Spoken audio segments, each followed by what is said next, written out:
everyone, welcome back to Retail Chats. Here we talk about our experiences.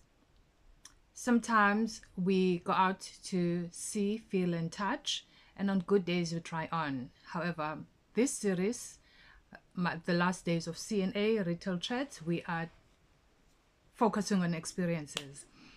So this is part 2. I'm going to try, it's quite long. I'm going to try and summarize where I can. Let's recap. The last days of CNA, this is part 2.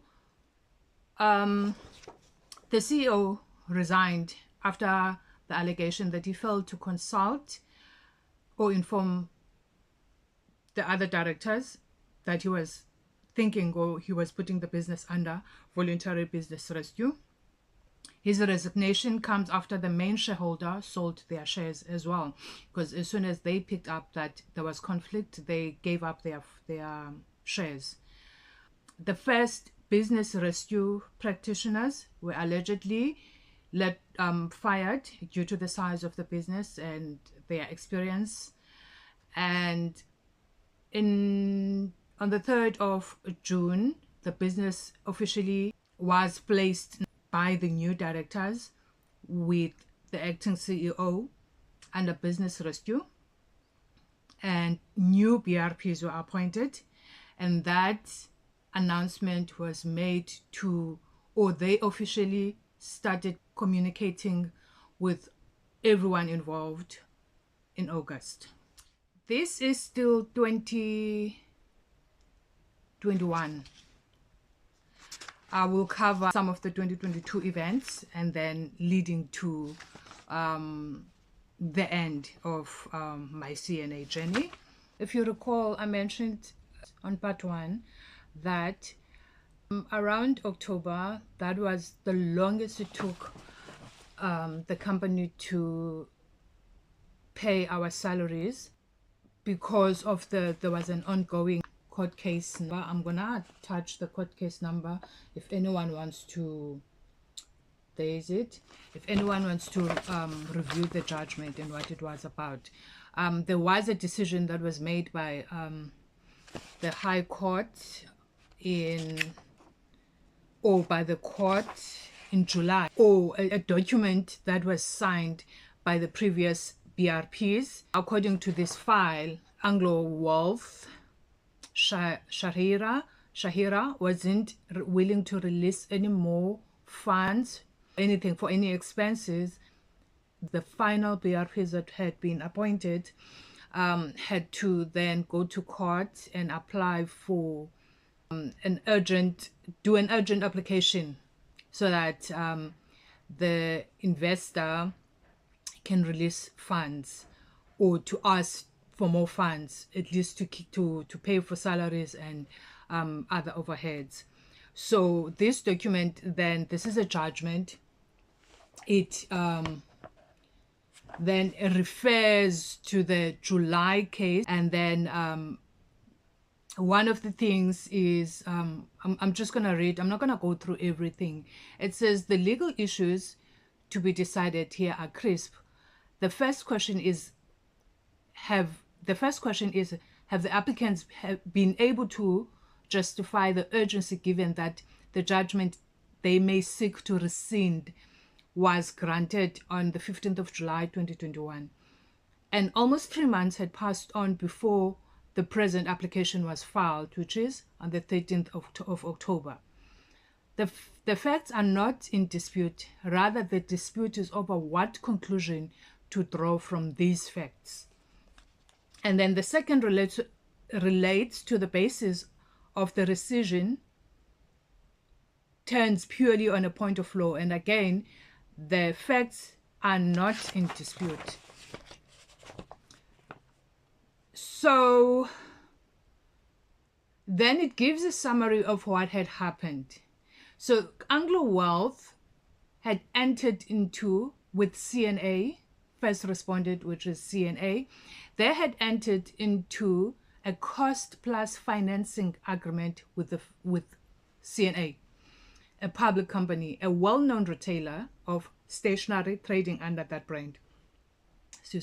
For an amount of 30 million, as security for this agreement, it is registered as a general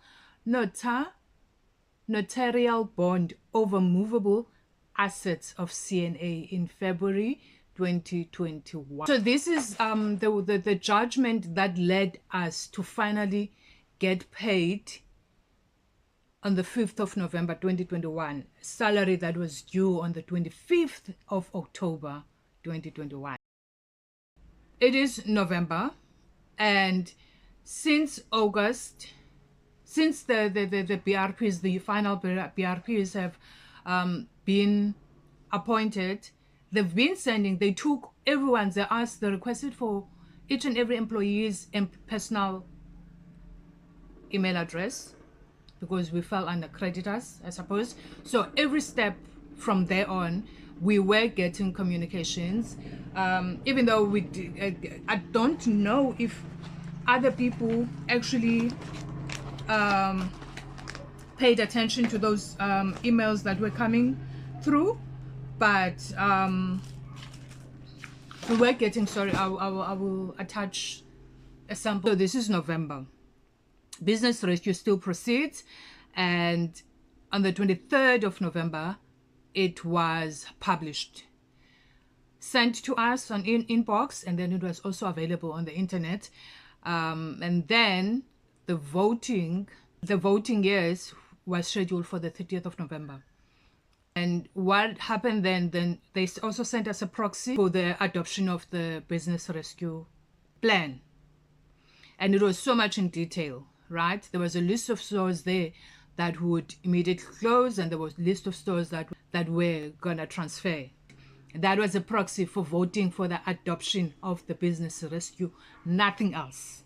This is important. So we voted, and then we're back to business for that couple of days. And obviously it's December, but it's not December that we know. It's not the usual December that we know, because we're not really getting the volumes of stock that we're expecting.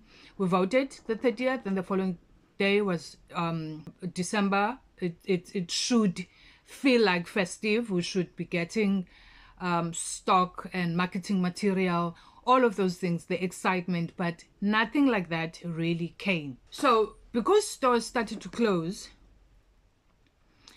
and somehow, and at first it made sense that there is no point in packing stock and sending it all the way to Johannesburg for the distribution center to redistribute all over South Africa. So what had happened, when we still had enough stores, all the stores in the region would go and shop in that store, choose the departments and the products and categories that they want for their own store, communicate that with the regional manager and the buying team and the planning team, so that they can also look at the figures and see what you are allowed to take, so that you don't end up taking things that that's just gonna lay in your store and not sell.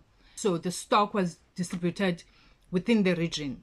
That is saving money. It worked until it didn't, because more and more stores closed in Cape Town, to a point where we were down to 4 stores. And I mean, we're talking about 3 flagship stores that closed in Cape Town, and medium stores that had to close to stay down. Now it's down to 1 almost flagship store, which is Cavendish. You can also say it was still flagship among the 4 that was remaining. So Cavendish already had their own volumes of stock, and then there's three Promenade, Sitari, and Sea Point. Those are small stores. We really don't have space to accommodate on the floor and in the stockroom. We have no space to accommodate so many units. Okay, so Sea Point closed last Sunday. So this is the amount of stock they have sent us.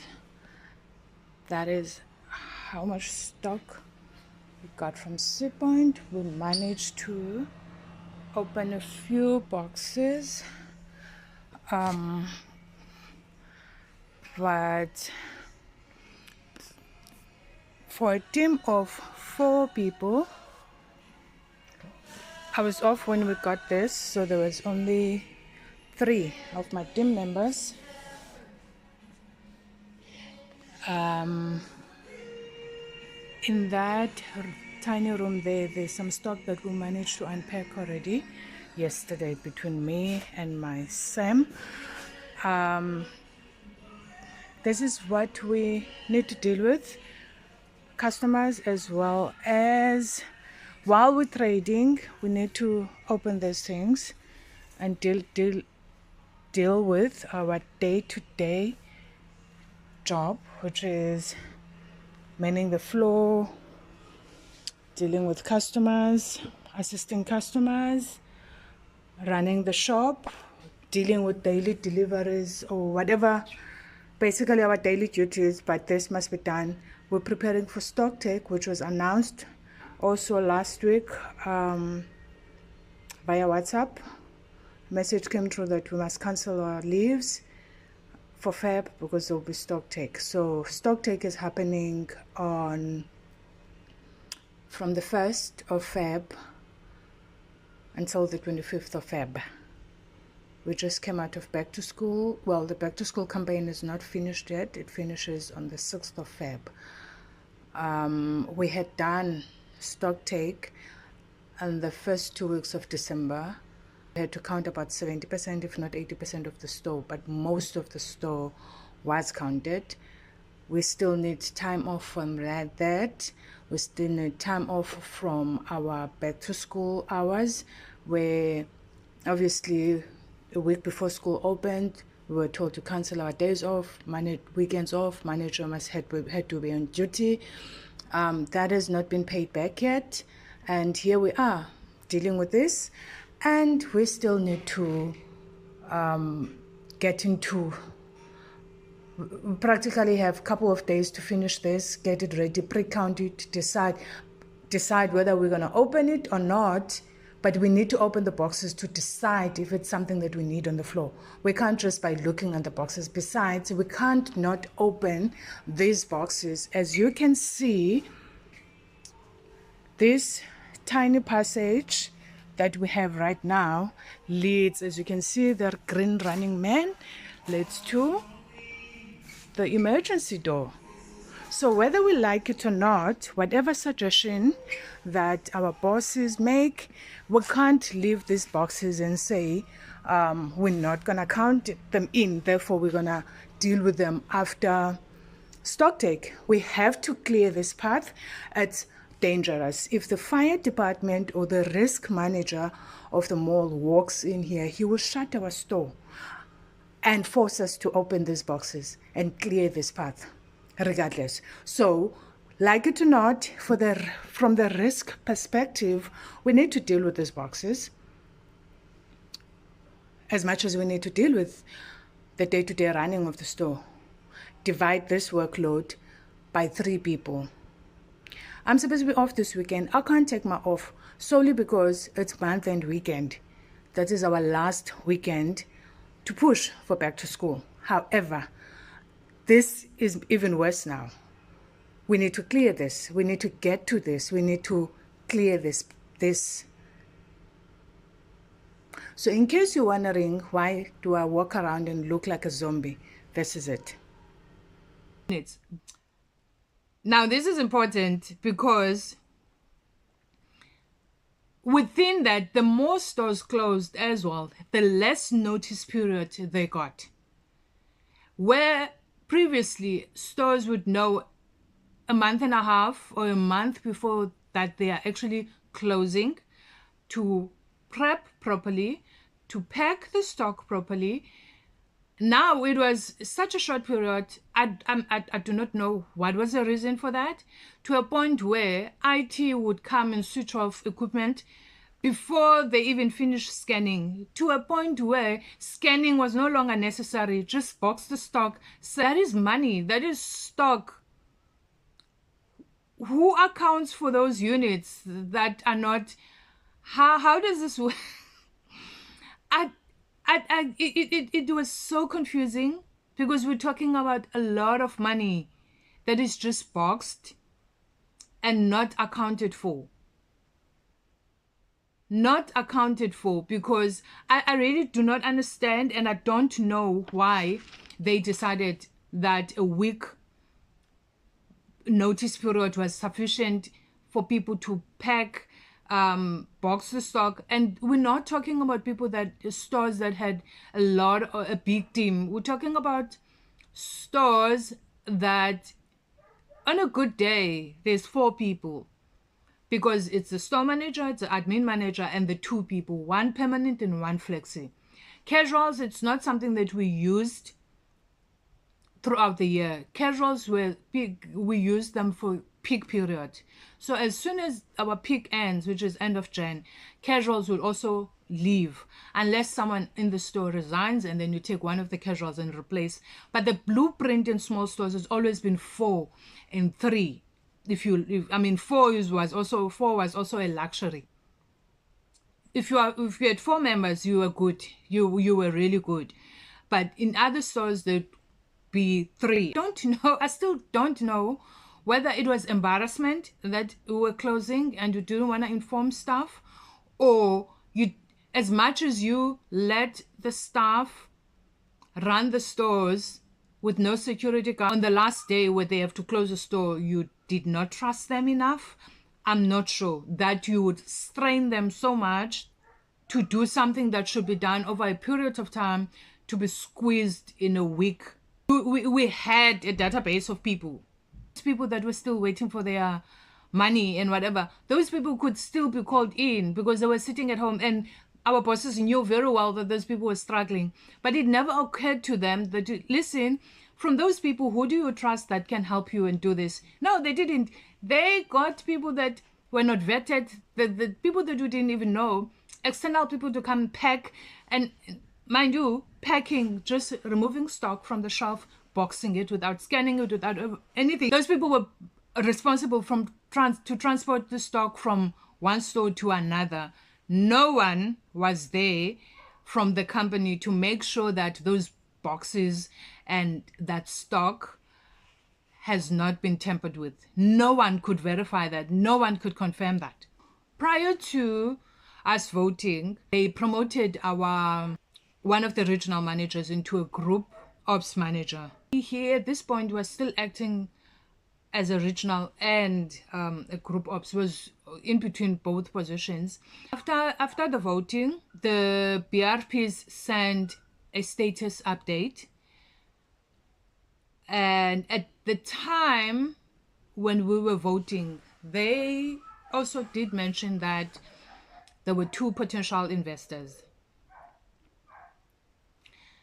but they didn't mention who they were. But there were 2 potential investors.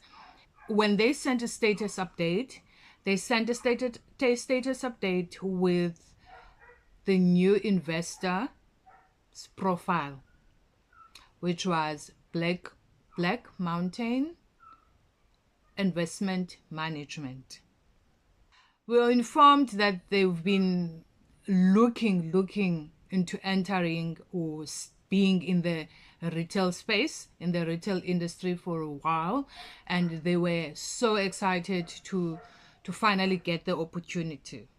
Okay, now you've never heard of Black what? I've never heard of this Black Mountain investment thing. So with excitement, like we did, the most natural thing is to go into Google and you Google who is this, what do they do. It showed the people. However, there was also the other part that took to Anglo Wealth, which didn't make sense. It's like, how was these people announced as new investors if they're still connected to Anglo Wealth? The same Anglo Wealth that wasn't willing to release our salaries a month ago, now they are our investors. The same Anglo Wealth that we owed 30 million and they didn't want us to get paid. They were pushing for liquidation. These are the people that are announced as investors. Is that even allowed? But then again, 30 million is a lot. So if you get an opportunity to buy that business that owes you that money, I guess you put your hand so that you get the front row seat, and you have full access of the books and the financial statements and everything, just to see if this is the situation that you were told, that if the reasons that you were given for these people that were failing to pay you back were valid, or if there's something that you can do. Or maybe for sure, like they said, they were really were waiting for an opportunity to enter the retail space. What are the chances, though, if they were pushing for liquidation and sell the assets and try and get their money as soon as possible? Who's going to stop them now if they do it in a month? But you know what? I guess, you have to trust the professionals, the PRP, guided by law, so they know what they're doing. So we voted, and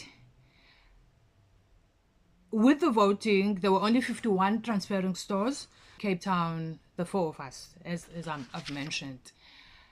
At this point, the group that was retrenched in 2021, most of them are still waiting for their payouts, Provident Fund, severance pay, they're still waiting for. And in December, they eventually got a letter that was giving them a code on what they're gonna get, and there was a document that they had to sign to agree to that. What value it was per rand, so they had to sign. But also, this is important to note, within that severance package, it included their leave days. It was calculated as the weeks of their service. It was their notice period. So it was packaged in a way that any severance package would be packaged. It's just that it was whatever the lowest amount per rand, which then really translated to nothing, right? But all those topics or headings were covered, the leave days and so on, like the benefit composition of severance pay, it was covered. That's also very important to note. Now we go through festive season. It's 2021. It's December festive 2021, back to school 2022. On the 2nd of December, from the original group, we get a WhatsApp message and informing us the following Monday. This is now we get there on the 2nd of December, that the following Monday we will be resuming starting with stock counts. In December we will be counting. It's December. It's the first week of December. We should have a festive plan. At this point, we haven't received anything regarding our festive campaign. The stock is coming in drips and drabs, but the focus is stock count, which is now finally confirmed on the 3rd. And come the 6th of December, we start counting. But now, what is different from this stock count? Previously, with stock counts, we would have a team that comes. We would set everything up ourselves. We'll prep the store for the stock count. But now, we count our own stock. Remember I said team of 4, team of 3, team of 2, or team of 5 in a medium big store. But you count your own store. No external, no scanners. We had 2 PCs in front, 2 pieces at the back. You find a way to get your numbers or your stock to those pieces. You couldn't even make the computers mobile. So you count the stock on your own with the team. If you are 4, you count it with 4 people. So that meant on the 6th of December, usually by the 15th of December, everybody should have taken their days off.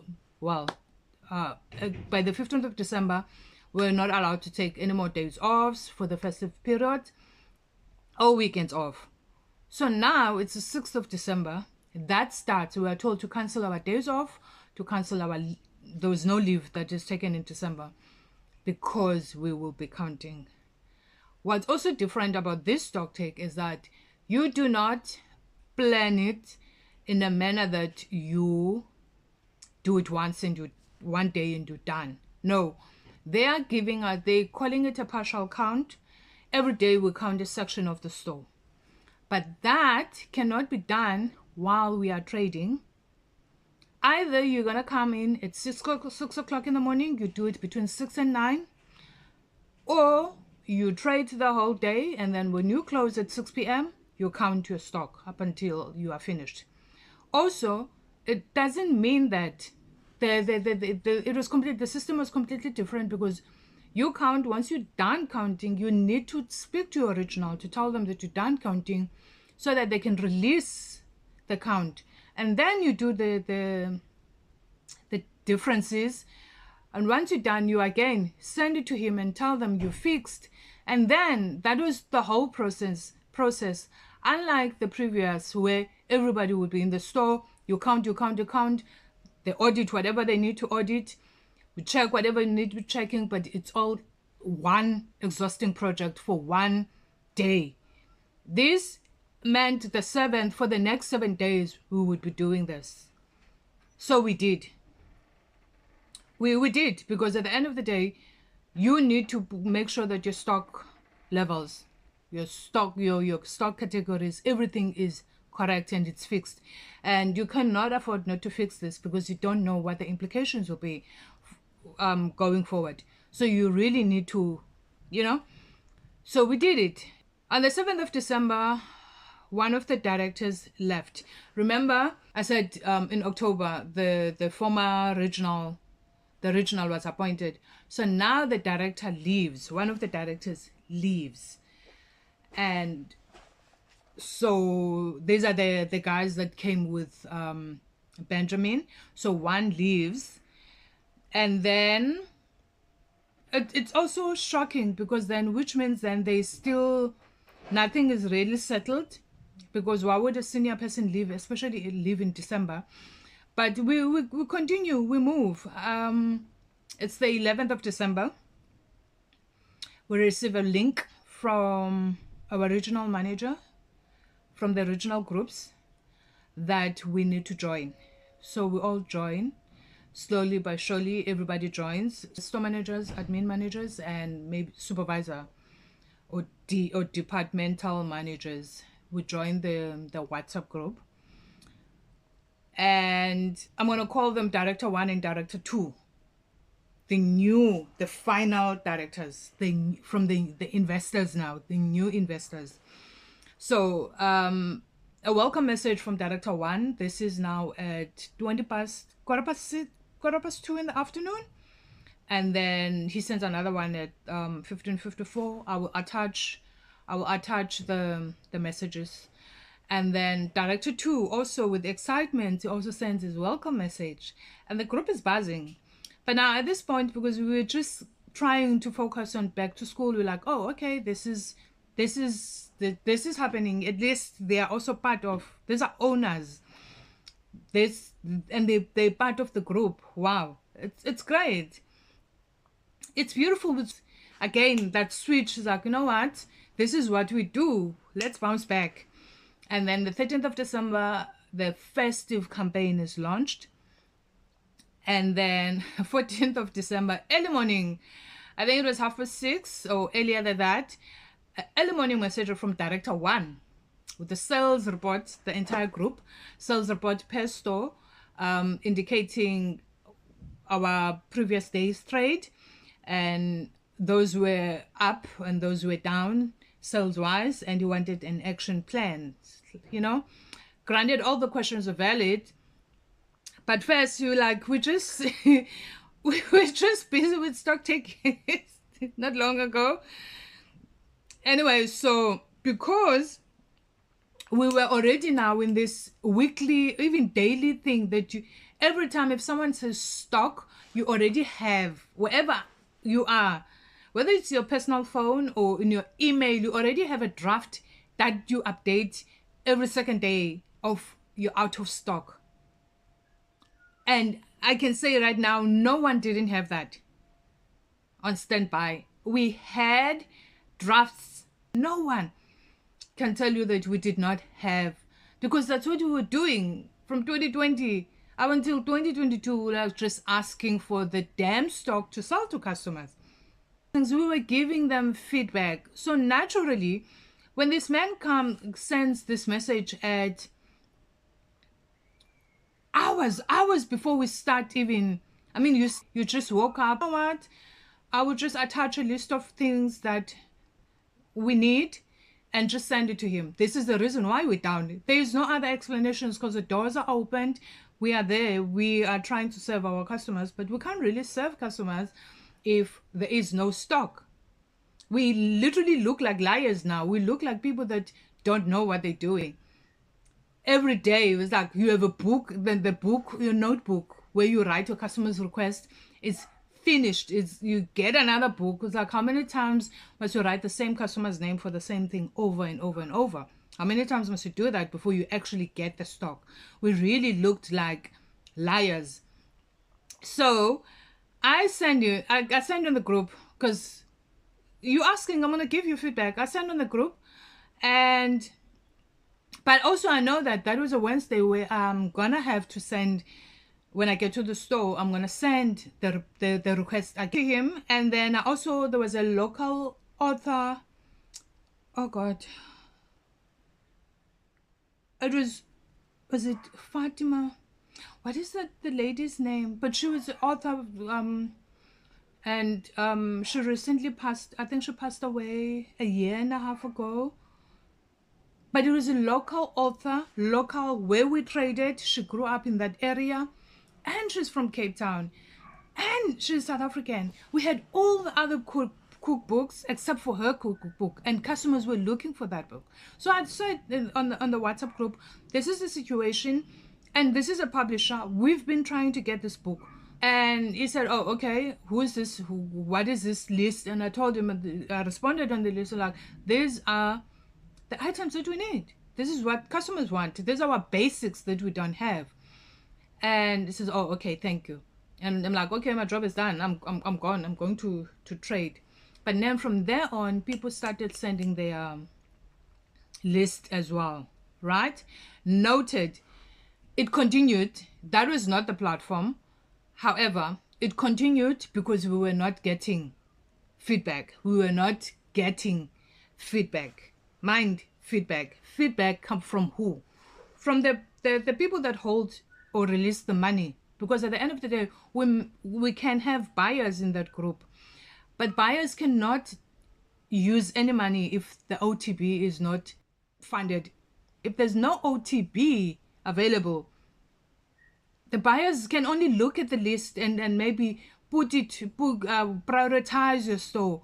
But if they're not allowed, if they are told they're not allowed to buy stock, they're not allowed to buy stock.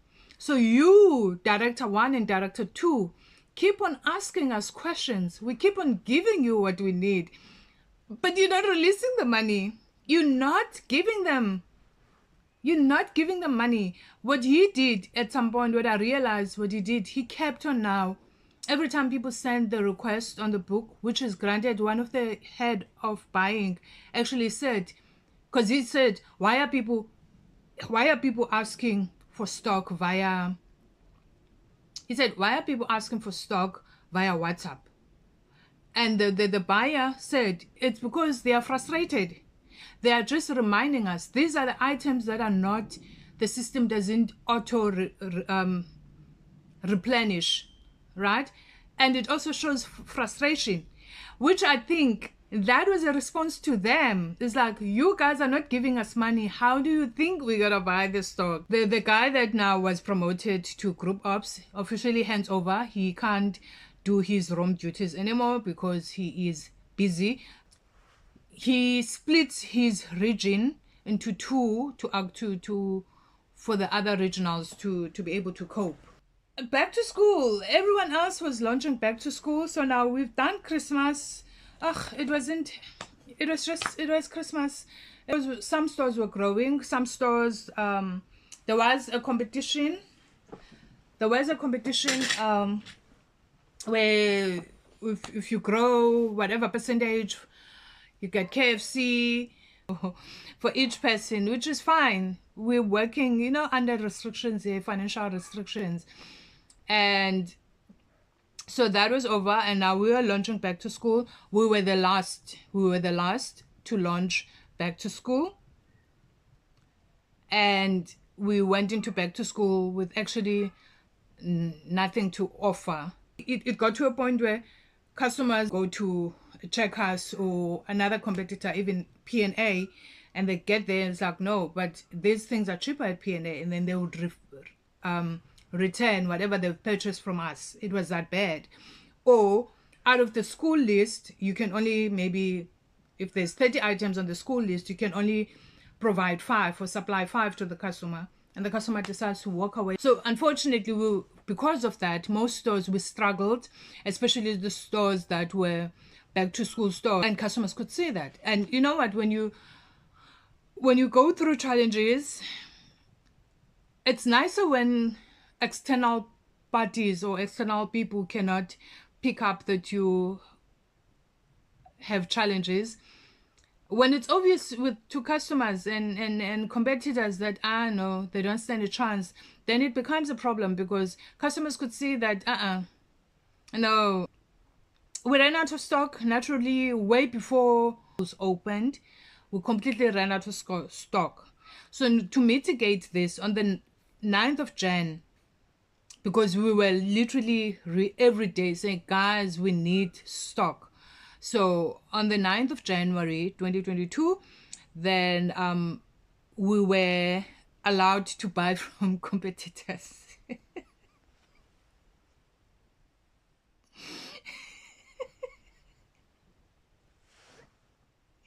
We were allowed to be buyers, so at least I can put that on my CV, that I can source stock. I can source and buy stock. We were able to buy whatever basics that we were running out of, so that we don't lose that customer. But even then, after that, the stock didn't really come as we expected it, or the volumes that we wanted. This didn't really help, because again, due to gross profit, you know, your house brand gives you more gross profit than other brands, because you can literally mark it up to whatever. So same, other retailers prioritize their house brands. So it was challenging to really go full on and buy the stock. And places that had like the wholesalers close by to them, I hope they use that opportunity. But I mean, we were quite far from any wholesaler that we could go and stock up and make sure that it makes an impact in our business. Like, instead of them setting ground rules for the group, they allowed it to continue. But with them allowing it to continue, even though the buying team had explained how things are done and why things are done, over time the directors then continued to question the buying team, and you could feel the tension. And I always wondered, don't you guys have your own private WhatsApp group where you do senior, upper level stuff, where we don't have to see this back and forth and bickering? You could sense that there is tension there. And as seniors, that group, you should have used it to motivate the team and update the team on what was happening and the plans and snippets of strategy meetings or strategy, which we never actually received. We were just working. Now this third ownership, so where are we in terms of strategy? We traded with no strategy. So C Point didn't get to finish back to school. As much as they were on that list of transferring stores, they closed. I remember receiving their stock around the 26th of Jan. And I remember taking a video because I was frustrated, because again, we just took stock in December, and in that week we are again preparing to take stock for Jan. There is again signage everywhere under new ownership, but nothing shows that we are under new ownership. Nothing feels like, except for the WhatsApp group, nothing feels like we are under new ownership until Valentine's Day. Stock came, but it was nothing that we used to. In terms of quality, you could see that this was bought locally. When I say locally, I mean Chinatown. That was a Chinatown quality. But because of that and the price point, the stock almost sold out. If it didn't, most of the stores it sold out. It was also not a lot of units, but it sold. And the medium big stores in affluent areas like the Cavendish, the Rosebanks of this world, the higher LSMs, they were selling flowers. Bouquet of flowers for Valentine's Day.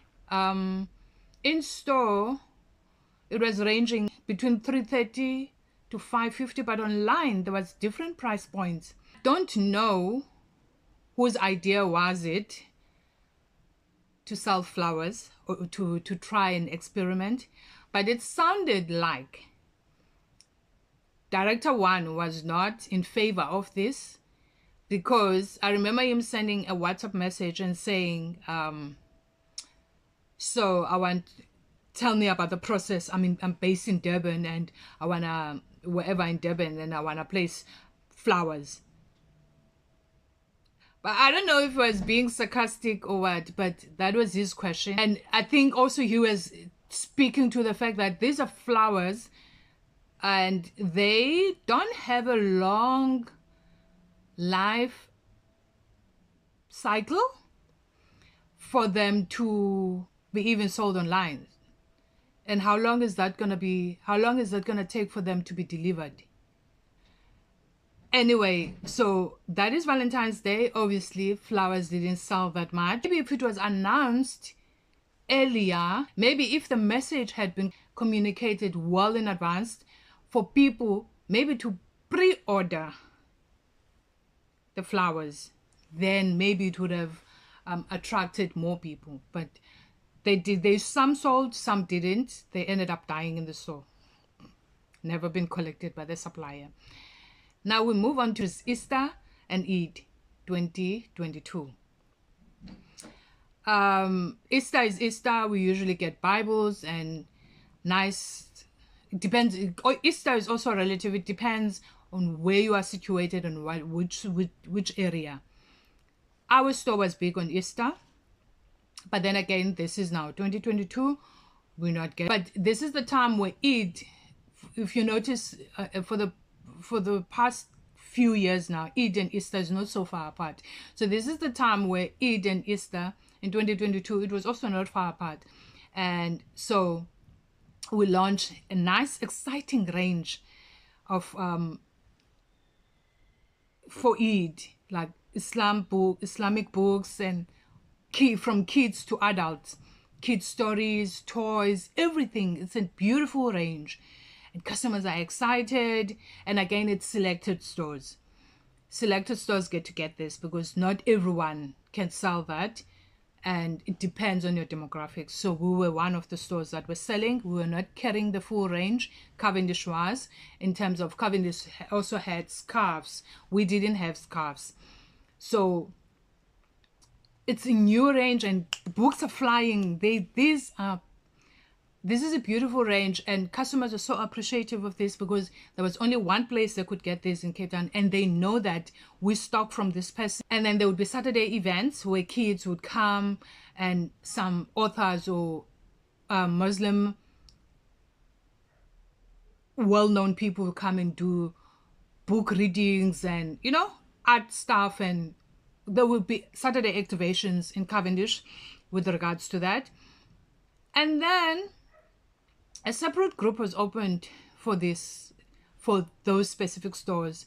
It was okay until it was not. First of all, the time that she addressed us, granted, for you, that is the time that you wake up to prep your day due to the fasting period. But none of us are awake at that time. Why are you sending us work messages that time? Why can't you do everything that you woke up for? See to your family, see to everything, and then maybe 7 o'clock, if you have to, send us those messages. And now also, if things were not right, her statement always followed by a threat, reporting things to management. Oh, I'll tell management. Oh, management this. Oh, management this. Who is management? Your husband. How did we get here? After everything, that was the first group that actually I left. Every other group I still stuck around, but that was a group that I left because it annoyed me from the day she started losing her plot. I'm like, I don't understand why you're doing this. I don't understand why you're picking up an error, you're picking up something, you leave that store instead of addressing it with the store and guiding them how to do whatever that you noticed that was not done correctly. She would leave a store and go report it to her husband, and then they'll go turn around and make as if it's a customer that picked it up. But it's you. You are the owner. It's your business. You have every right to sit everyone down. Let them get down with customers and then call them quickly and say, listen, guys, when I walked in, this is what I noticed. There was no one in front. There was no this and whatever. And then give a quick coaching session. You cannot notice something, you leave the people thinking that everything, are we not in this business together? Are we not trying to fix things here? So it was disappointing because yes, we created a hype around this, and it was hardly 4 months. We were already dropping the ball with the whole EAT situation, because at some point we were told to box the books, to send them back we're going to get a new range. But then customers were making requests of other things that they're interested in, and they were making suggestions, and never got to see the project reach new levels. And so the WhatsApp group started also being quiet, and obviously the Easter sales dropped, and we never really got back any new Eid or Islam reading or Christian reading. On the 5th of April 2022, previous management, and I mean the ones that came to CNA for CNA operations. One was resigned in December. The remaining, including the CEO, the acting CEO, they were removed from the group, the main group, on the 5th of April 2022. No one had ever explained to us in terms of business rescue comms, because at this point now we know that we have an investor, they are active, they joined the group. And in Feb 2022, the group becomes quiet. It's just us requesting stock, nothing new. We keep on asking about, the ways of working HR, but not at this point we didn't have HR as CNA. We used HR, and when we looked at the signature, it was HR from Anglo. Remember, Black Mountain Investment bought us, and Anglo now. So we get an email from Anglo. She is sending job profiles. She's sending KPIs and mystery shopping. And if you know, mystery shopping is really people that are sent to come and evaluate the way you work. But it would be unfair for those people to come to your store and evaluate and look for stock, and it's not available, and you are penalized for that, for something that you've been requesting. right? Or things that are out of line that you've been sending and mentioning and asking for and not getting a response. But now, because you are getting job profiles that require you to perform a certain KPI, job profiles were vague. There was not enough information shared on the job profile itself, and there was no total weekly or monthly hours listed on the job profile, no explanations in terms of Sunday and public holidays, or nothing actually was mentioned as to how it's going to work when or if your contractual hours are exceeded. Nothing of that sort. So because it's something that we've been asking for, when the job profiles came, I and my team, I didn't sign mine, and obviously I told my team that they can sign theirs, but I am not signing mine because of this and this and this. And they also agreed that that's the information they would like to know. And so I sent back the email to our regional and asking for clarity on those and those specific details, and never heard from HR again. Never heard about job profiles or anything of that sort ever again. There was no one ever came back to explain, nothing. It was just quiet.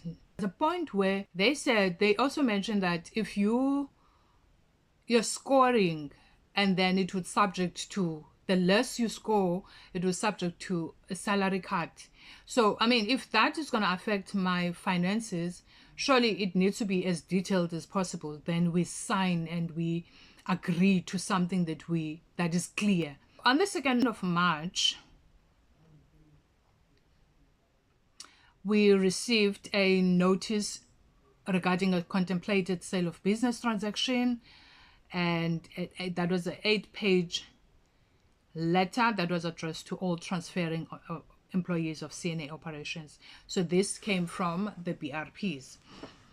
This letter was disguised as that, but I will see if I can attach it.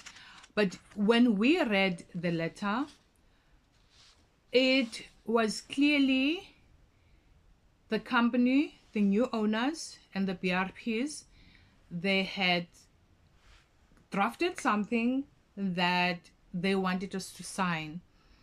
And with that is on the last page, that basically was mentioning our service period with EdCon, that we were agreeing that if we were signing that document, that was us agreeing that we will not have any claims against the company, as all our service period was with EdCon.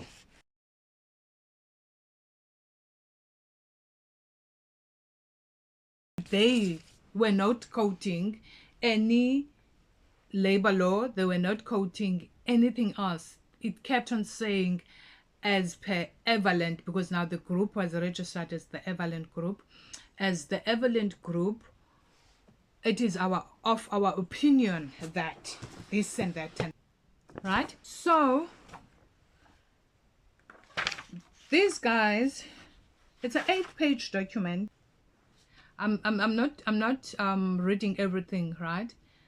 It says 3. Evalent accordingly is off with view that any liability in respect of the transferring employees' future severance pay for the period where when they were employed by EdCon, not owing at the time of the EdCon sale of business, did not amount to business liabilities, therefore did not transfer to the company.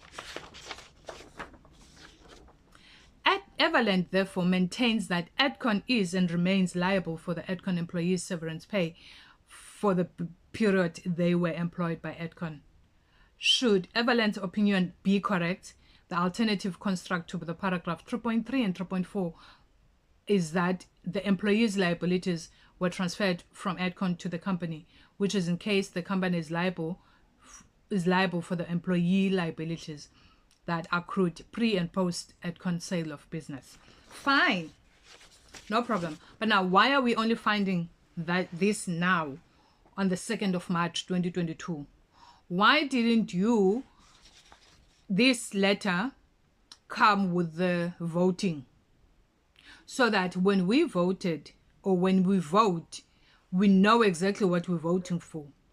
Why was this document not the first thing you mentioned to us when you opened the WhatsApp group in December? Why are we only finding out this on the last month of the financial year?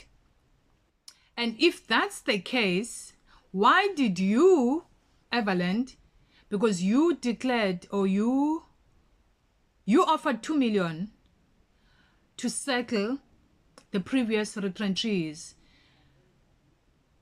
severance pay, which covered the entire severance package at whatever value that was calculated by the BRPs, right, per end.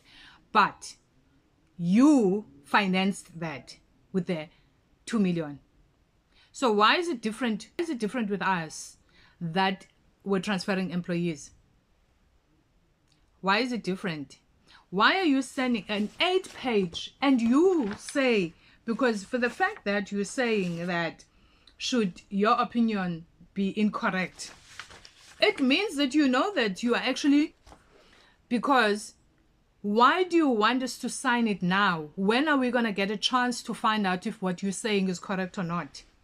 Why are you sending it now and you want us to sign now? Why are you not giving us an opportunity to go back to the BRPs that you created this document with and find out, so where is Edcon? Because at that time, Edcon had wrapped up things. Edcon had sent long time. We don't even have access to Edcon. Edcon, during the whole process in 2020, 2021, when they were wrapping things up, they had communication, and they were sending communication, because then if that was the case, as creditors, we would have been Edcon's creditors when they were wrapping up their situation, their sale of the entire group, right? Because then we would have an opportunity to put a claim under creditors. Now Edcon's things was already in motion in court with their suppliers and everyone else. Now you want us to catch the train that is already reaching its destination in 2022. We don't even have proof, because we're no longer on the Edcon system. But you were able to settle our other employees at whatever value that you deemed was correct or was within the budget. You were able to pay them, and now you're not. And so this is the document that they harassed us to sign, so that we bind ourselves into agreement and saying we're forfeiting our leave, we're forfeiting everything. And this is dated 2nd of March. So you wanted us to bind ourselves into signing a document that wasn't clear to us. It didn't make sense that why are we, if that was correct, why did you need our signature? Because you could have just referred us to the document that you're referring to, that it didn't come as a business liability. Here's a thing that came. Here's the document that you're referring to. Read paragraph so and so. You have no reference. You want us to believe what you're saying. Cool. So we didn't sign that. I know I didn't sign that. My team didn't sign that. I know as the time went on, they kept on pushing because wanted those letters in file. So at this point, we're just keeping on a brave face. And we are still, clearly we're still in the same boat, and it's sinking, right? The only way that you would leave now, you'll be able to leave and resign, is if you get a straight offer, then you can take it and leave. But because I've been watching my colleagues struggle with documents, struggle with communication. HR is changing every second month. It's best to see this and be here so that by the time I exit, I leave with everything. I have everything that I need then I don't have to wonder who, because I can also see how they're struggling. I can see that people are not willing to help. It's just one of those things. As soon as you are out, you're going to struggle to get anything. You're going to struggle to get any answers. If the new owners are not willing to pay whatever you guys are earning the best way, because they are bound by the Competition Commission to keep you for a year and not make changes. So the other best thing then is to make you uncomfortable enough to walk away. So I think that was a mandate now for the regional team, and I get it, because it was either them or us. And so it really, you could notice that the tone is changing, the way they do things is changing. Some, because it was not within their personality to just flip and be flip-floppers, they still maintained who they were, their integrity. But it was clear with others that they go where the wind blows. Where the wind blows, because like who's paying your salary? And I get it, but that doesn't mean you need to change who you are. It got to a point where now they're monitoring, for out of the blue, for no reason. They're monitoring us to a point where they busy looking at reports as to what time you close the store, and they question that in a manner of now accusing us that we're closing the shops earlier than normal, because how dare you are out of your store 6:05. When did you count your float? When did you do all of this? Duh! The last paying customer was at 3:00. That was the last paying customer. If you were to look at the transaction, the last paying customer was at 3:00. We close at 6. We've been doing this for so many years. You already know how to count your float. In fact, if you're not that busy, you have no business in keeping the float in the till anyway. So there's nothing wrong with counting your float and removing your float at 5:30. Secure the money. And then what is difficult in arranging your slips and counting your slips way before time, because there's no one in the store while the others are cleaning the shop? Come 6:00, you already wrote your totals in your slip. You know exactly what your totals are. You capture your totals because you haven't had a transaction. Now it's quiet again. No emails coming through. WhatsApp group is just the same. Stock request, load shedding reporting, closing sales, warning promises. And now they're pushing us to open accounts, corporate business accounts. What are we offering those business people? So we can open a corporate account, but what are we offering them? What product are we going to offer? We have no stock. We have nothing. We ourselves, to print out our admin, have to petty cash and go buy paper somewhere else. But we are a stationery shop. So when we open accounts, who are we opening accounts for? For what? What are they going to buy? Also, the last time I checked in South Africa, for you to be able to open accounts for people, you need to be registered with the National Credit Regulator, National Credit, NCR, where you need to have the business needs an NCR certificate to confirm that you are regulated to do that. We didn't have that. So why are you pushing me to break the law? Because what you're saying in that template that you created to open accounts, when this person doesn't come to pay, I must sit and call them. I'm not qualified to be a collections agent. I don't know how that works. You didn't train me. So you want me to open an account? I'm not a registered NCR person. Also, where do I store these people's documents? Because there's not even a secured place. So I'm sitting and keeping around people's confidential information in the office. I'm responsible for that. That's a risky business.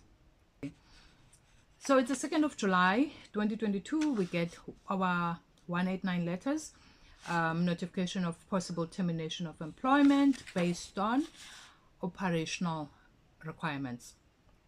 So now everyone is shaken again, because how are we going through this again? And the acting head of ops quickly asked us to come up with possible questions, because we're going to have a Teams meeting on the 4th, and we come up with all these questions. Luckily, there was a manager that was on it. We sent questions and he consolidated, but what he sent actually covered everything that we wanted to ask. I think it was a guy from Mamelodi. And while that was going on, we covered all those questions, not really getting answers, but because that was just a notification letter, so no one could really give us any information. They just gave us the notification letter, but we had those questions on file just in case we had an opportunity, or we were going to get an opportunity for them to be addressed. So now we'll go through July, and things die down a bit. I think the stock take situation would eventually, as any other challenge, as a store, as a team, you're going to figure out how things work. So we figure out, you know what, we can still take our days off on the days that we're counting. We don't have to put our life on hold for this, especially after getting that. Like, we can count whatever, but if we decide someone must take a day off, they will take a day off. The 3 must just suffer, and then the other takes a day off, because we're not going to put our lives on hold for this. We're not going to suffer. We're not going to walk around looking like zombies. We're going to have to figure something out. So we work out a system where we make it easy for ourselves, and we are still able to do what needs to be done. Cool. And then come 31st of August, we discover someone sends a WhatsApp group. On the WhatsApp group, it's like, hi guys, my person is trying to capture leave, and there's no leave days. And we checked in the store, none of us have leave days, and everybody checks, and we have no leave days. 0. I had 30 days of leave, of annual leave, and that was gone. Everybody in the store checked, our leave was gone. And then this guy says, the acting head of ops, then here his response was, oh, he's gonna check quickly and then revert. And then when he comes back, he says, oh no, it wasn't the leave is not taken by mistake, that they were fixing an error. So it was an error that had to be fixed. It's not an error as we see it. System is not broken. It's a correction according to them. I don't know what were they correcting. Mind you, these are the same leave days that we're not allowed to take, because after back to school we've been counting, we've been doing stock take, and now all of a sudden our leave days are taken, and the system shows we took them on the 30th of November 2021. When we voted for the adoption of the business rescue plan, all of us. Cool. 189 letter. There's a facilitation that's going to happen with the CCMA. I think we dial in on the Teams meeting. This is happening in Joburg, but because we're all over, we dial in. The first meeting, our bosses are no show. Our employers no show. Remember now, everyone except the directors. So the directors need to come and tell HR, everyone has received these 189 letters. So we are all employees. So the directors didn't call in. They were no show. Second facilitation, no show again. But then this time around, the facilitator or the commissioner, I'm not sure what was the position of that person that was doing the facilitation.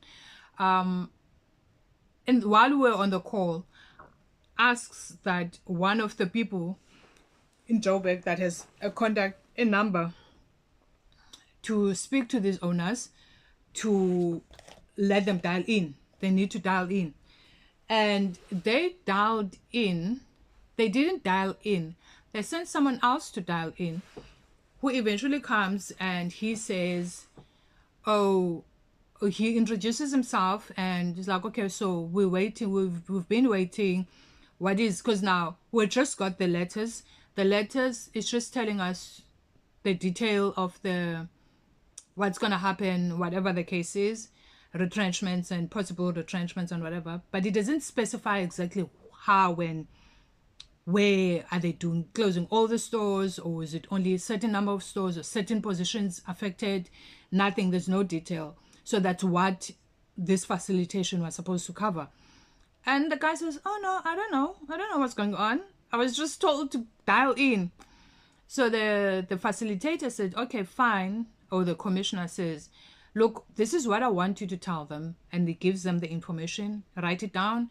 This is what they need to, when we dial in again, this is what information, this is the information they need to have, right? And then that guy drops a call, and with us remaining, he instructs us to then nominate a representative per business unit. So we do that.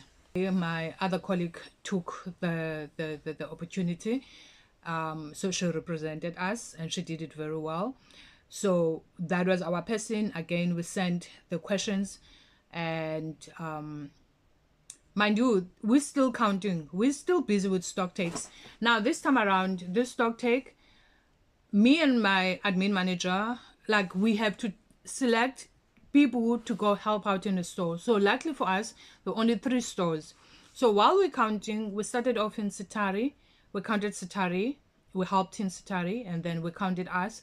And then the day that was we were gonna count in Cavendish was the same day that we had our, now what was meant to be 3rd, 4th, and whatever final consultation or final facilitation with the CCMA.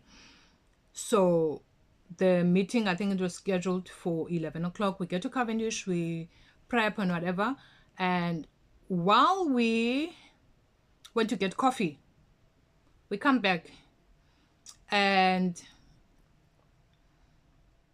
the acting CEO is speaking with the head of ops, and they were there, we were there, and the other regional from Johannesburg was there as well to help count, because Cavendish was quite big. And so as we come back from the coffee and continue counting, they are standing a tile away from me, and they are chatting. And the one that was remaining says, do you know what these guys were talking about? They said, oh, well, we've done everything we've done what we can. Whoever doesn't take this offer can leave. There's plenty of people looking for work out there. So before the actual final consultation, they had sent us letters. Imagine that, sending us letters for salary cuts. So they're introducing salary cuts. You can keep your job, but this is how much you're going to earn going forward. But this salary introduction or the salary cut does not come with a new letter of employment, doesn't come with new terms of work, doesn't come with anything. It's just a salary offer, a salary cut with no information. So yes, I don't mind, I don't mind accepting the cut, but how does it affect my working hours? How does that translate into my new working roles? And why do you still call me a manager with that amount of money? You know, so that everybody didn't sign that. We said, you know what, let's wait until the meeting, the final meeting, and see what is it that is being offered, what was going on. And so it turns out that, first of all, they said it's only stores that are affected.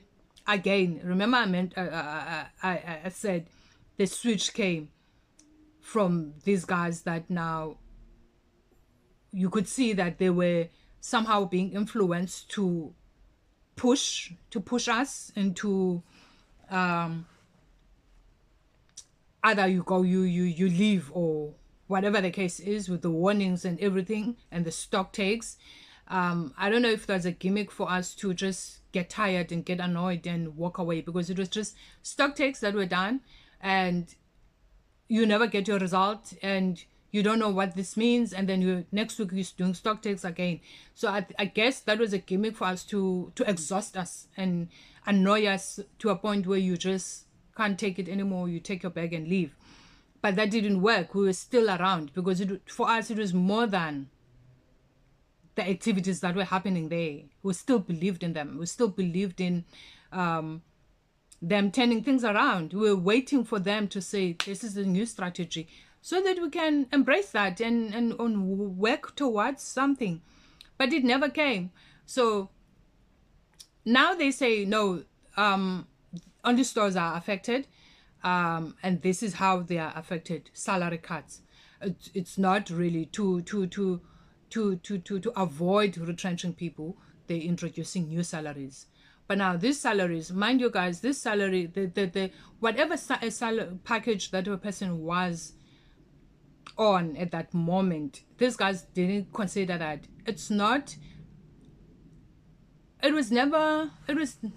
a gift. It was not a free gift. We worked for what we were on. There were KPIs in place, and you had to reach those KPIs to get to the annual increase. You had to push yourself and push boundaries for you to get to certain positions that allowed you to earn a certain amount of money. You pushed your team and yourself, you and your team to qualify for certain bonuses and for certain brackets, salary brackets. It didn't just come because Edcon was wasteful and whatever. We worked and everybody earned an income bracket that they were in for them to come and drop it like that. Granted, at that time, the company was struggling. I get that 100%. But there's absolutely no way that you would just drop it, that everybody, that was the standards, like everybody, if you're a store manager, this is how much you're earning. And that was gross. And when I'm calculating this, and you even giving this, you're not giving it, you're putting it just in rand value. There's no dummy pay slip that comes with it for each individual person to say, this is how it's going to affect you. I had to dig the information from them to say, the amount that I'm seeing here, is that net or is it gross? And they come back, they have the audacity to say it's gross. Are you mad? That amount of money, what am I going back home with? 1,000 rand? 1,200? And you call me a store manager? Because I had medical aid. And then there's provident fund, there's tax, there's everything that you are not calculating for me to see. So in my mind, if you're telling me that's gross, looking at my deductions, I'm literally going away with what, 1,000 rand home. Why am I waking up every day? And I don't even know how many hours I'm working. That's crazy. And you're not thinking. In fact, that you should have told me on the 30th of November. Why didn't you give me that on the 30th of November? Because you knew there was no way we were going to do festive with you. Everybody was going to walk away. Now you're holding us captive with hope. We're hoping that things are changing. We're hoping that things are getting better.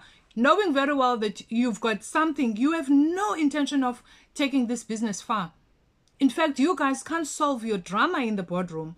Now it's affecting us again. Showing up every day, we're doing our work, we're doing everything that we need to do. We're doing everything that we need to do. And you guys are not doing what you committed to do. And you are blaming us for that. Must be mad. Honestly, that's crazy. So anyway, again, the switch happens. So we get a call and then we need to come up with counter offers of like, okay, instead of maybe cutting our salary, can you do this? We come up with these things. They didn't buy. Oh, this is what you can promise maybe over time. You don't have money. You cannot offer me my basic. You're telling me you cannot afford my basic. Where are you going to get? Why are you promising over time? So I just made my decision that there's absolutely no way I'm sticking around for that. And as soon as we get to our original stores, I'll just sign the document and send it off. And that's what I did. But now, after signing the document, the switch came back again because some people's jobs were secured, so they didn't really give a damn. Because they didn't give a damn, it meant also they would go with what the bosses are saying, and I think they were just told not to, or he was just told not to respond to any messages. Like, there was no information coming forth. They were not transparent when you asked about the notice periods and how much, the quote. Usually you would get a quotation of what you're going to get as a payout when you are being retrenched, and how many days leave you're going to be paid, all of that. It was just being ignored, or you were just given given as per the law, whatever 1 week per salary, but nothing specific, because we were wanting specifics, because the letter they had given us was blank. And I will attach it as well. Like, I can't make up of what I can't get any information from this letter, because it has no rand values. So I need to plan my life and plan ahead. I signed off and I sent my thing, but mind you, even then they were still pushing for that 8-page letter to be signed. I'm like, I'm not signing that. Go to hell. I'm not signing that, and I'm leaving. So why do you care that if whether I sign it or not? Anyway, so I sent my letter to decline the salary, and because I've been experiencing salary cuts since 2020, and you can imagine I'm like 2 years behind financially, because I've been sacrificing already. Now you want me to do a final that is not even favorable to me. Now it would be down to the redeployment process, where those that are declining or whatever, is there something better that can keep you? So surely that was not the goal, to keep anyone. That was clear. It was not the goal, because first of all, they had known who declined it first in our area. Instead of getting all of us that were declining after her to say, look, this person declined, any of you that are interested in their position, this is what we're offering for that position. They didn't do that. They did it per store. So when she declined, they did it, followed through with the store. When I declined, I remember I still took my day off that day, and I got a call. It's like, oh, hi, how are you? And I'm saying, no, I'm good. They're like, oh, I saw your form. Is it about the money? I'm like, of course it is about the money. It's like, oh, no, I get that. Tell me, would your admin manager take up your position as a store manager? I'm like, I don't know, call her. Oh, I've been trying to call her, she's not picking up. I'm like, oh, well, you're gonna have to keep on trying. You want to offer her my position, so call her. I don't know if she will be taking the position or not, but depends on what you're offering her. Anyway, so I think my admin manager was just in trying to make a decision as well, so she didn't really want to pick up this call. And eventually, again, the following day when I was at work, he was trying to call her, and eventually he called me. He's like, look, is she there? I'm trying to call her. I'm like, okay, I'll give her the phone. I'll call her in 5 minutes. She will go to the back and speak to you. And then they discussed whatever they discussed. And obviously, I'm going to tell her what they're offering me. And this is why I'm declining it, so that she can work it out. And if they're not offering you anything close to what they're offering me as a store manager, considering that you will be left alone, and doing what I was doing, obviously I'm going to prefer. And what they were offering her, well, she said no ways. So then when she declined, they asked again, do you think your permanent, the lady that we use as a supervisor, would be up to take the position? I'm like, speak to her. I'm not making decisions for people. Call her, speak to her, offer her what you're offering. Eventually, because obviously we all have different commitments and whatever, they offered her the store manager position. But what offer? They didn't offer her what they were offering me. They didn't offer what they were offering my admin manager. They offered her her current salary, that please manage our store at your current salary. We will not touch your current salary. We will not touch your salary. Just manage your store. That was the offer. She took it. Like I said, different commitment, different. We were all in a different boat at the end of the day. Not that I was in a better boat. I had reached I've done enough. I had done enough, and what I've done was up there, and what they were giving was here. I wasn't willing to do it again, because at the end of the day, that was my decision to make. And if I was going to commit to that, make that kind of commitment, there was no room for me to complain. I was not going to complain. There was no room for me to cry. So I was not going to kill myself. I was here. I was here, and there was no room for me to hang myself, and I wasn't going to do it, so that was a redeployment process. So it went, and so we left, and turns out in Cavendish as well, they said hell no, they left, and that was that. We did our 2 weeks notice. This 2 weeks notice, we are asking the same information. We are asking what there's no direct response. We finished off, and then now the thing is, we're also wanting to know, are we getting paid month end? Are we getting paid on the last working day? What is it? No one is telling us anything. Eventually, when the money came, I think it came on the, because I remember the pay slip came on the normal pay day, the 24th of October. They paid me 1,911 rand and 35 cents. 1,911 rand 35 cents was my final salary. Final ka-ching that ever came from CNA after working for them for 17 years, 16 plus, or so, going to 17. That was my money, and that was the money that I ever got from that brand, ever. And I still remember that day when it was supposed to come. 7 o'clock came and nothing came. I'm like, oh, okay. Oh, well. I went to drop my child at school, and I came back. When I checked my message, which is I usually come back around 10 to 8 when I'm slow, but usually 7:45 to 8 I'm home. So when I checked my message, hibo, and I looked, I'm like, am I missing maybe 2 ones here? Isn't it supposed to be 100 and something? Huh? 1,900? Isn't it supposed to be 19 maybe? At least, maybe 10 cents per rand? Nothing. 1,900. And as I was looking, China calls and like, did you get paid? I'm like, fucking 1,900. A flippin' 1,900.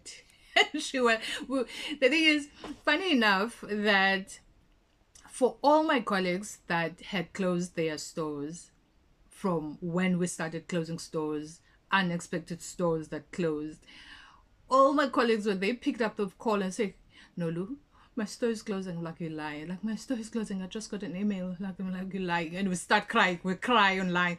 We cry on the phone, and I cry, and I bawl my eyes out, and I cry, and I cry. All my colleagues that ever called me to tell me that their stores were closing, I cried, because I could imagine. And that was even before 2020, till every time we got the notification, I just couldn't help. It's like, it doesn't make sense. And I never got to cry. I never got to cry for my store, because obviously I didn't close the store. I walked away. But I couldn't even cry for the 1,900 that was coming, because as I was looking at the screen, China called, and we were like, because honestly, we felt like that. Like, who the hell do they think? Do you think they ever answered any emails? They never did. But just to think that we were like on what is the next step mode all the time, that we never really sat down and like, felt the moment, well, this is what's happening and this is what it means for me. It never actually did that. Never actually did that. That is why even this part took me so, after I did the first part, and then I started experiencing symptoms that I only felt during that period. And it just shows that the wound wasn't even healed. It was just, there was a tape over it, and that was it. It wasn't healed. So that's why I actually just want to talk about this, because then it's out there. It's not here. It's not here. It's just out there. It's lingering somewhere. It's just not here anymore. It's not here, because what I felt in the last couple of days just to do, I was even thinking, do I need to even continue with this? But like, you know what, I will, and I've done it. That was I didn't even do it point by point. I was just rambling, but I hope you get the gist of it. I'll try and attach as much screenshots that will make sense to this, and after that try to follow up to see maybe if something was being processed, if anything that was coming as from our UI-19 forms. And again, people acted as if they don't know what I was looking for, because the specific UI-19 form that I was looking for was, after now it registered that these people are not going to pay me anything else. It was for the CNA operations, which was we were either going to get from the PRPs, or they had to give us liquidation papers if there was ever liquidation, whatever the process was. But they acted as if they know nothing. They don't know what I'm talking about.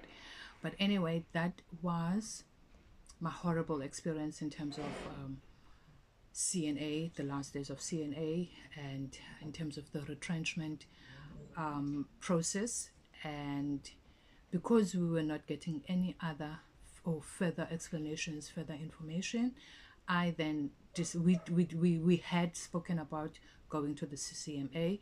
So in the next in the final session, or the third part, I'll be talking about the CCMA process, and how that turned out. And yeah, that is the end of part 2 of Retail Chats. I will see you again when I talk about my CCMA journey with CNA, and what that process entailed, and what was the outcome of the process. But thank you so much for watching. I know this was long. Glad I got to share my story, and I hope it I don't know, I don't hope that it reaches them, because what are they gonna do? If it ever reaches anyone else that maybe had a family member that worked for CNA, and they felt somehow that the people were dribbling them, if you thought maybe your mom or your sister or whoever that worked for CNA during that period was making things up, was suddenly changing, or whatever they did or how they acted didn't make sense, it's because of this. Please cut them some slack. We went through so much, and if they said stock take, and you were suspicious, stock take was happening. If they said no days off, that's what exactly happened. They couldn't take days off, and there was no money on the payslip to justify that as well. We'll chat again.